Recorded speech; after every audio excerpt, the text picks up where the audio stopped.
মুস্তাফিজও IPL ইস্যুতে সরকার নিউটনের সূত্রের মতো প্রতিক্রিয়া দেখিয়েছে বলে মন্তব্য করেছেন অর্থ উপদেষ্টা। বাংলাদেশে আইপিএল এর সম্প্রচার বন্ধের সিদ্ধান্তকে বলিষ্ঠ পদক্ষেপ বলে মানছেন ডক্টর সালেউদ্দিন।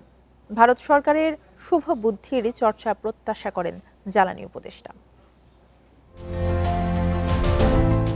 বিসিসিআই এর নির্দেশে হঠাৎ করেই আইপিএল থেকে বাদ দেয়া হয় মুস্তাফিজকে। এই ইস্যুতে গেল কয়েকদিন তোলপাড় দুই দেশের ক্রীড়াঙ্গন থেকে শুরু করে কূটনৈতিক অঙ্গন। এরই মধ্যে টি-20 বিশ্বকাপ খেলতে ভারত সফরে অনীহা প্রকাশ করে আইসিসিকে চিঠি দিয়েছে বিসিবি। বাংলাদেশে আইপিএল সম্প্রচার বন্ধের নির্দেশ দিয়েছে তথ্য ও সম্প্রচার মন্ত্রণালয়। সবগুলো সিদ্ধান্তকে যথাযথ বলছেন অর্থ উপদেষ্টা। এই ধরনের অ্যাকশন কেউ যদি শুরু করে তার একটা রিঅ্যাকশন হবে, নিউটনের ল, অ্যাকশন রিঅ্যাকশন। এই ঘটনায় ভারতের সঙ্গে বাংলাদেশের প্রতিবেশী সুলভ আচরণের সংকট প্রকট হয়েছে।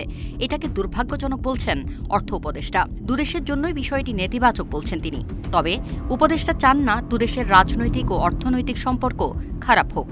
এটা তো একজন ভালো প্লেয়ার, একটা বিখ্যাত প্লেয়ার যাবে এবং যারা নিয়েছে তারা টেকনিক্যাল রিজনে করে দয়া দাক্ষিণ্য করে তো তাকে নেওয়া হয় নাই। ওদের সেটা হঠাৎ করে বন্ধ করে দেওয়ার একটা কারণে সেটা তো খুব এটা সিকুয়েল যেটা হয়েছে এইগুলো সেটা আনফর্চুনেট। আমি বলি এটা দুঃখজনক, এটা দুই দেশের জন্য কারোর জন্য ভয়াবহ। এটা কিন্তু ওদেরকেও ভাবাচ্ছে। ইন্ডিয়াতে আপনারা দেখবেন যে ইন্ডিয়ান পার্লামেন্টারিয়ান শশী থারুর নিজেই এটার কথা বলছে যে এগুলো করা উচিত। আমরা যেটা আশা করি শুভবুদ্ধির উদয় হবে এবং আমরা খেলা চালিয়ে যেতে পারবো, অর্থনৈতিক আমাদের বাণিজ্যিক সম্পর্ক চালিয়ে যেতে পারবো। মুস্তাফিজকে নিয়ে বিসিসিআই এর হঠকারী সিদ্ধান্তের সমালোচনা হয়েছে ভারতেও। তবে বাংলাদেশ সরকার চায় অর্থনৈতিক ও বাণিজ্যিক সম্পর্কের সঙ্গে দুদেশের মধ্যে খেলাধুলাও উৎসবমুখর ও আনন্দময় হবে। Farida Bakhtiara, Independent news.